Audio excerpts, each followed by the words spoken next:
Assalamualaikum warahmatullahi wabarakatuh. Shalom, Om Swastiastu, Nama Budaya, Salam Kebajikan. Perkenalkan, nama saya Dewi Ambarsari, dosen Fakultas Ilmu Komunikasi Universitas Mercu Buana, Jakarta. Video ini dibuat untuk memenuhi salah satu syarat sertifikasi dosen tahun 2023, yaitu tentang pernyataan diri dosen dalam unjuk kerja Tridharma Perguruan Tinggi, yaitu PDD UKT-PT khususnya pada aspek pengajaran. Pada kesempatan kali ini saya ingin menyampaikan mata kuliah yang saya ampu, yaitu Public Speaking and Announcing. Dan saya akan mulai menjelaskan deskripsi pada mata kuliah Public Speaking. Mata kuliah Public Speaking and Announcing adalah mata kuliah wajib bagi mahasiswa semester 3 pada program studi ilmu komunikasi Universitas Mercu Buana, Jakarta. Mata kuliah Public Speaking and Announcing memiliki bobot 3 SKS dengan bahasa pengantar yaitu bahasa Indonesia. Pada mata kuliah Public Speaking mengajarkan mahasiswa memahami bagaimana ruang lingkup dari kegiatan public speaking sebagai bagian dari perkembangan USG atau User Generated Content dan menerapkan teknik komunikasi verbal dan nonverbal dalam melaksanakan informasi di depan umum atau audiens, baik di bidang public relation, marketing communication, broadcasting, dan digital communication. Mata kuliah Public Speaking and Announcing akan membahas tentang berbagai materi, yaitu yang pertama, pengertian dan ruang lingkup public speaking, kedua, tentang kompetensi sebagai komunikator, ketiga, konsep percaya diri dalam menyampaikan informasi, keempat, tentang komunikasi verbal dan nonverbal, kelima, etika profesi komunikasi, baik untuk PR, markom, broadcasting, atau digicom, yang akan dikaitkan dengan rancangan presentasi yang berhubungan dengan bidang studi masing-masing. Yang keenam adalah teknik announcing. Yang ketujuh, melatih perangkat olah suara atau olah vokal yang berhubungan dengan power suara, intonasi suara, dan artikulasi. Yang kedelapan, merancang kegiatan PR di era USG lewat luring maupun daring. Kemudian adalah praktek menjadi MC formal, praktek menjadi moderator baik untuk seminar, workshop, dan lain-lain. Kemudian ada praktek menjadi seorang penyiar radio, tour guide, newscaster atau reporter, MC entertainment, dan lain-lain. Pada mata kuliah ini juga diajarkan bagaimana teknik berbicara di depan kamera dan keterampilan berbicara di muka umum secara profesional sesuai khalayak sasaran. Dan ke-14 adalah praktek bagaimana kegiatan public speaking berbasis media digital. Capaian pembelajaran lulusan atau yang kita kenal dengan CPL pada mata kuliah public speaking yaitu sikap, pengetahuan, dan keterampilan khusus. Sedangkan untuk CPMK atau capaian pembelajaran mata kuliah pada mata kuliah Public Speaking Announcing adalah 1. Mampu menerapkan pemikiran logis, kritis, dan sistematis, serta inovatif dalam konteks menyusun kalimat atau naskah. Yang kedua adalah mampu menjelaskan aspek kompetensi komunikator dalam menjalankan profesi sebagai praktisi penyiaran, kehumasan, periklanan, dan komunikasi digital. Yang ketiga adalah mampu membuat rancangan presentasi. Yang keempat, memahami dan menerapkan teknik presentasi dan persuasi dalam melaksanakan aktivitas penyampaian informasi di depan umum lewat berbagai media platform. Yang kelima adalah mampu menerapkan praktek kegiatan public speaking baik daring maupun luring. Serta yang keenam, mampu mengukur atau mengevaluasi presentasi di depan umum. Sedangkan referensi yang digunakan pada mata kuliah Public Speaking and Announcing adalah buku yang ditulis oleh Joseph A. De Vito tentang The Public Speaking Guide dan lain-lain. Sistem pembelajaran mata kuliah Public Speaking and Announcing dilaksanakan dengan sinkronis dan asinkronis dengan metode pembelajaran aktif yang mengutamakan keaktifan mahasiswa dalam proses pembelajaran. Bentuk perkuliahan secara sinkronus dilakukan secara tatap muka di dalam kelas, sedangkan asinkronus melalui WhatsApp group yang dibuat untuk memfasilitasi mahasiswa berdiskusi perihal materi dalam mata kuliah Public Speaking. Pembelajaran mata kuliah ini dilakukan selama 16 minggu atau 16 pekan dalam setiap semesternya, di mana ada 15 minggu ditambah 1 pertemuan ujian akhir semester. Dalam 1 semester, mahasiswa Fakultas Ilmu Komunikasi wajib mengerjakan tugas besar 1 dan tugas besar 2 sebagai pengganti UTS. Sedangkan bobot penilaian pada mata kuliah Public Speaking and Announcing terdiri dari 25% tugas 1, 30% tugas 2, 15% tes atau kuis, dan 30% ujian akhir semester, sehingga bobot penilaian sebesar 100%. Demikian deskripsi yang dapat saya sampaikan tentang mata kuliah Public Speaking and Announcing. Selanjutnya, saya akan menampilkan cuplikan dari proses pembelajaran yang saya lakukan secara tatap muka di dalam kelas. Selamat menyaksikan. Selamat pagi semua. Pagi, Ibu. Apa kabar hari ini? Sehat, semangat, luar biasa. Pada minggu kedua ini kita akan berbicara, diskusi pada materi kompetensi komunikator. Waktu minggu lalu kita berbicara tentang bagaimana sejarah dan perkembangan public speaking. Kenapa public speaking itu penting khususnya bagi orang komunikasi? Kenapa? Yuk kan? Kenapa public speaking itu penting bagi orang komunikasi? Oke, untuk meningkatkan percaya diri. Karena agar dapat menyampaikan pesan dengan jelas. Agar kita dapat menyampaikan pesan dengan jelas. Supaya bisa mempersuasi orang. Supaya bisa mempersuasi orang. Mendapatkan banyak relasi. Oke, dan mendapatkan banyak relasi. Oke, jadi kita udah tahu ya bagaimana public speaking itu diperlukan oleh semua orang, terutama oleh orang-orang komunikasi.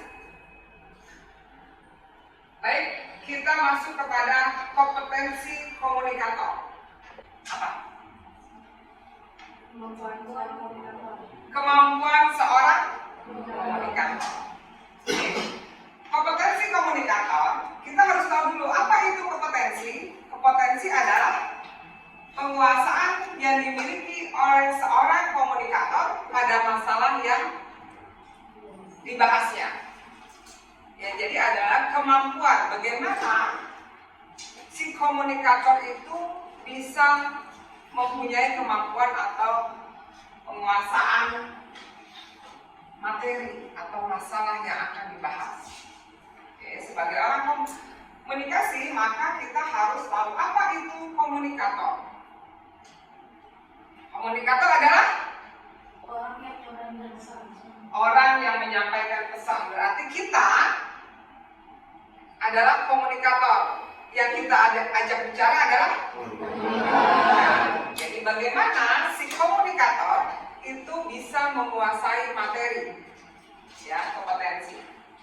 Sehingga di sini diperlukan apa saja yang harus dimiliki oleh seorang komunikator sebagai public speaker, ya, untuk menyampaikan public speaking. Yang pertama adalah persiapan. Nah, apa saja yang harus disiapkan oleh komunikator? Yang pertama adalah bagaimana mengenal publik. Kita harus tahu, kalau kita jadi komunikator, itu publik kita siapa sih? Ya, khalayak kita siapa? Yang kedua adalah bagaimana si komunikator itu bisa menyampaikan pesan. Ya, ada perhatian, kemudian ada kepentingan, keinginan apa yang ingin disampaikan, keputusan dan tindakan seorang komunikator. Komunikator itu harus seperti apa? Oke. Kemudian menetapkan metode. Ya, ini masih dalam persiapan. Komunikator itu harus tahu siapa itu audiensnya, bagaimana kita menyusun pesan. Kemudian bagaimana komunikator itu bisa menetapkan metode. Metode apa yang pas atau yang cocok untuk audiens kita. Bisa informatif, edukatif, persuasif, atau instruktif. Instruktif itu adalah memaksa. Maksudnya apa yang kita sampaikan itu sesuatu yang harus dikerjakan. Kemudian kita harus menggunakan medianya apa. Ya. Ini juga berpengaruh pada persiapan si komunikator, karena kita harus tahu apakah public speaker, kita sebagai public speaker, kita itu menyampaikan tatap muka atau lewat online. Nah, ini juga mempunyai cara yang berbeda. Yang pertama adalah persiapan tadi, ya, nanti ada yang mau ditanyakan, kita kasih sekali jawab. Kemudian adalah pengetahuan. Apa itu yang dimaksud dengan pengetahuan? Pengetahuan menentukan tingkat pemahaman seseorang tentang kebutuhan apa yang harus dilakukan secara tepat dan efektif, ya.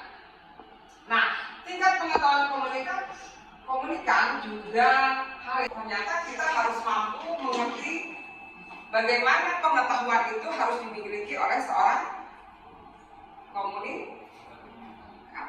Jadi, apa yang harus dilakukan oleh komunikator itu dalam segi pengetahuan. Jadi, kecuali persiapan, sebagai komunikator kita harus mempunyai pengetahuan, ya, apa yang disampaikan itu penting.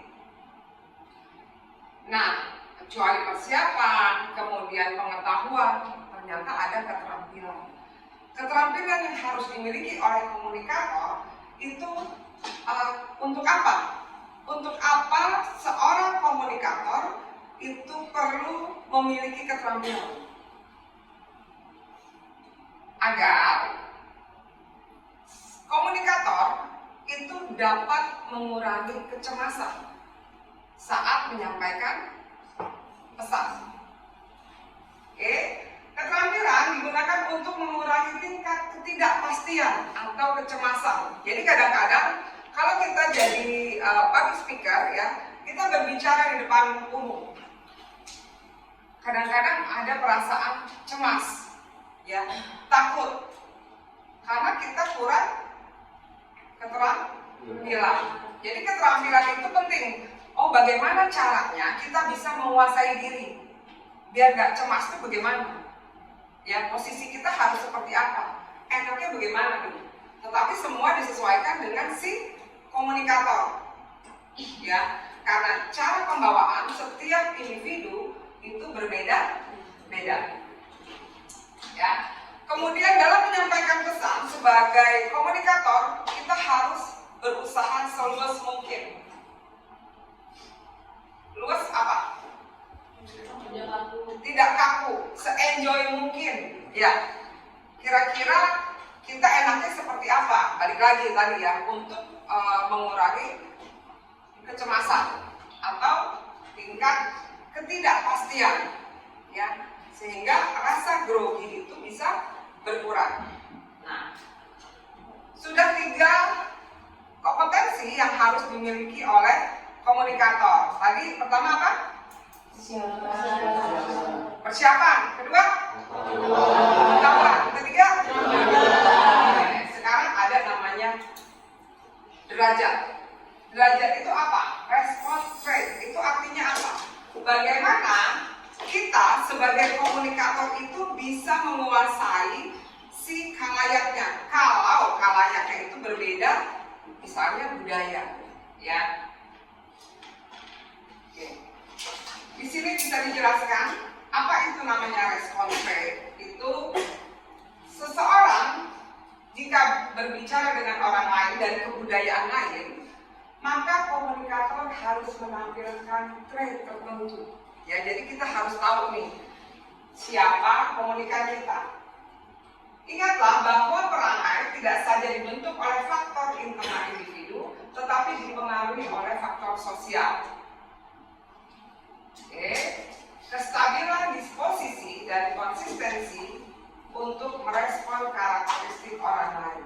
Apa yang dimaksud dengan derajat di sini? Oke, yang dimaksud dengan derajat, ya, pada kompetensi yang keempat. Seorang komunikator itu jika menyampaikan pesan atau jika menjadi public speaker, maka dia juga harus tahu siapa kalayaknya.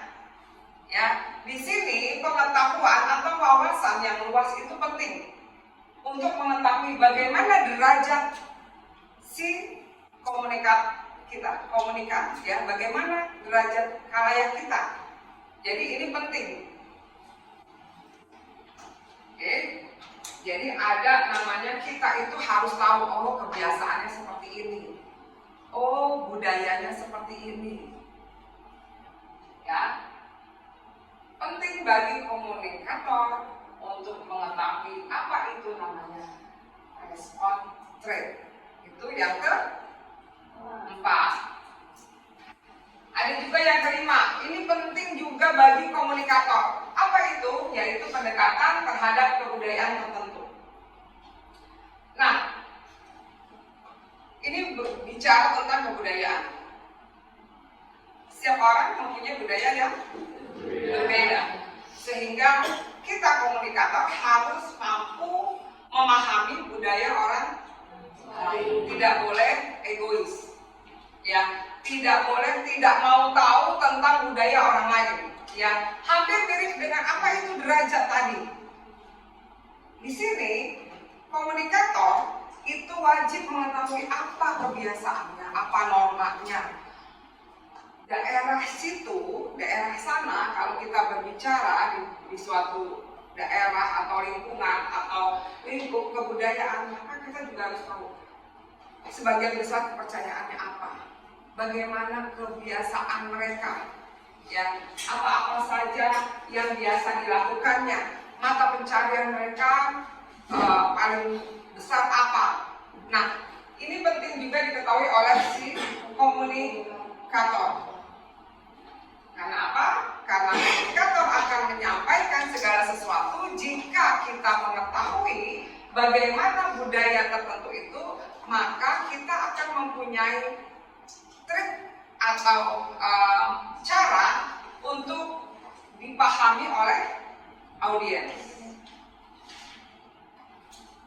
Oke, udah 5 ya. Nanti kita bahas ada berapa sih sebetulnya kompetensi komunikator. Nah, yang keenam adalah seorang komunikator itu harus mempunyai kredibilitas. Kenapa harus punya kredibilitas? Karena kredibilitas yang tinggi sangat erat hubungannya dengan poin-poin yang akan dibahas di sini. Di sini dikatakan, ya, Kroske mengatakan bahwa kredibilitas seorang komunikator itu bersumber dari satu, adanya kompetensi, kedua, adanya sikap, ketiga, adanya tujuan, kemudian keempat, adanya kepribadian, dan kelima, adanya dinamika. Nah, penting bagi seorang komunikator untuk mempunyai kredibilitas. Ternyata kredibilitas itu nggak gampang, ya.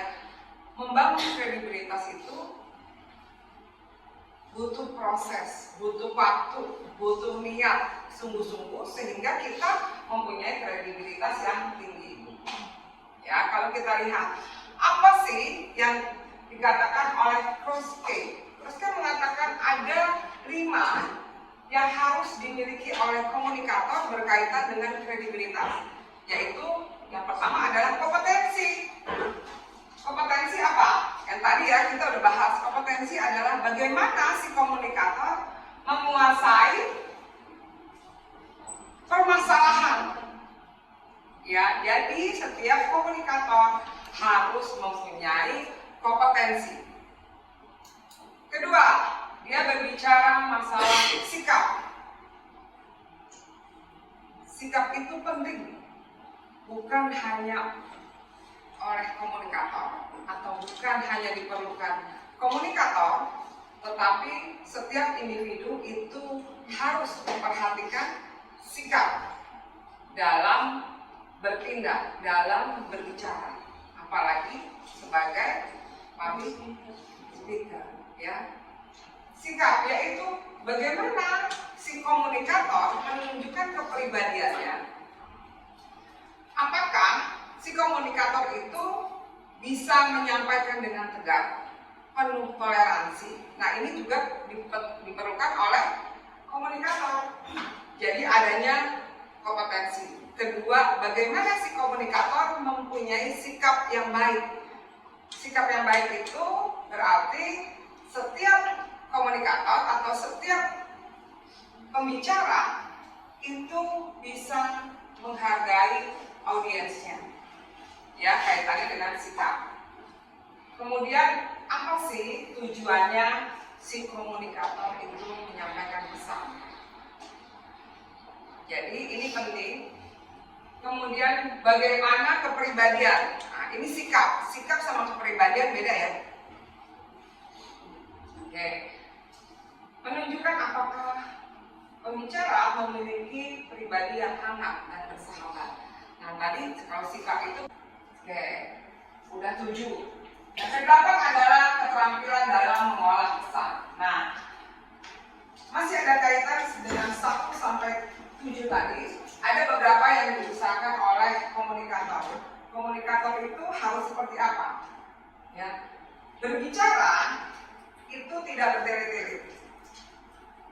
To the point. Apa yang mau disampaikan jelas. Ya, jangan kemana-mana akhirnya ujungnya nggak dapat. Jadi sampaikanlah pesan kepada audiens atau komunikan atau khalayak sesuai dengan tujuan. Nah, ini penting karena audiens itu malas mendengarkan hal-hal yang nggak penting. Ya, jadi pikirannya itu udah kemana-mana. Ini apa sih nggak penting banget ya. Nah, sehingga semakin berjalannya waktu kita tidak diperhatikan. Ya, kalau tujuannya nggak jelas. Pesan bertahap. Nah, ini pesan ini disampaikan secara bertahap. Makanya komunikator dalam menyampaikan pesan itu perlu adanya langkah-langkah. Ya, perlu adanya bagaimana kalian itu menyusun strategi apa yang ingin disampaikan. Jangan menyampaikan udah pokoknya langsung aja pada intinya. Enggak, jadi pertama itu selalu ada prolog, ada salam, kemudian intinya apa dan diakhiri dengan apa. Jadi kesimpulan itu harus tetap disampaikan kepada audiens. Kayak prinsip pengulangan, yang penting diulang. Ya, kalau nggak penting nggak usah diulang. Tapi sebetulnya yang menjadi tujuan kita itu boleh kita ulang. Mengkaitkan hal yang baru dengan yang hal lama. Ya, ini adalah mungkin case ya bisa kita sampaikan. Kalau dulu begini, nah, tergantung pada materi yang disajikan. Kemudian ide itu berkaitan dengan tujuan. Dan terakhir adalah kalau bisa humor, silakan humor. Kalau tidak, jangan dipaksakan. Ya, kalau nggak humor yang lain, ya, ice breaking boleh. Oke, 8 itu bisa disimpulkan lagi. Ada siapa? Jadi mana? 8. Yang kecil? Persiapan, pengetahuan, keterampilan, derajat, pendekatan terhadap kebudayaan, kredibilitas tinggi, karakteristik, sama terampil dalam mengelola pesan. Oke, ya terampil dalam mengelola pesan. Ya. Oke, sampai di sini mungkin ada yang mau ditanyakan. Yang harus dilakukan seorang komunikator kalau misalnya audiens itu udah merasa nggak fokus. Padahal Oke, terima kasih. Ya udah, pertanyaannya adalah apa sih yang harus dilakukan oleh komunikator jika kita melihat audiens kita nih, ya, orang di depan kita itu sudah mulai menurun perhatiannya, udah nggak ada lagi perhatian mereka kepada kita. Ya, kalau tatap muka berarti kita harus menghidupkan dengan cara apa? Suara kita harus lebih keras, ya. Jadi mungkin nih ada yang udah ngantuk-ngantuk ya, aduh capek nih, udah gitu ya. Capek kan? Gitu. Tapi waktu kita masih agak panjang. Ya, saya masih ada waktu sekian. Nah, apa yang harus kita lakukan? Yuk, ya tadi ice breaking boleh. Atau siapa yang bisa atau diajak untuk diskusi, tanya jawab, sharing. Ya. Tapi intinya adalah kita tetap fokus pada materi yang kita sampaikan. Komunikator itu harus punya kreativitas. Makanya di sini kita harus tahu audiensnya siapa sih. Kalau audiensnya adalah anak siswa, ya, anak remaja, atau orang tua atau mahasiswa, ini akan berbeda. Bagaimana kita mengajak mereka untuk menghidupkan suasana kembali, ya, ice breaking. Ayo ibu, kita berdiri yuk, pukul sebelahnya, kan gitu ya. Berdiri, gitu, terus menghadap ke kanan, dipukul belakangnya. Dah, melek lagi, ya kan? Atau ayo kita tebak-tebakan, saya punya beberapa hadiah. Nah, kalau hadiah itu, ini ada door prize, semangat ya. Ya, aja. Oke, terjawab? Oke, ada lagi. Berarti pertemuan kedua ini kita akhiri sampai di sini. Jika tidak ada pertanyaan lagi, saya berharap teman-teman sekarang semakin semangat untuk meningkatkan kompetensi yang kita miliki, karena setiap pribadi memiliki sebuah talenta atau kemampuan yang harus kita asah sehingga dapat kita pergunakan dengan maksimal. Kita ketemu lagi pada minggu ketiga pada materi yang lebih menarik lagi. Oke, terima kasih. Selamat pagi dan tetap semangat. Apa kabar hari ini?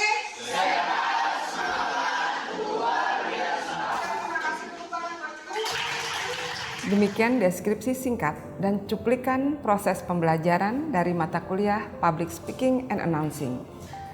Semoga dapat memberikan gambaran mengenai kinerja pembelajaran yang saya lakukan, khususnya pada Public Speaking and Announcing, pada program studi ilmu komunikasi di Universitas Mercu Buana, Jakarta. Demikian yang dapat saya sampaikan. Akhir kata, saya ucapkan terima kasih, terus berkarya, dan tetap semangat.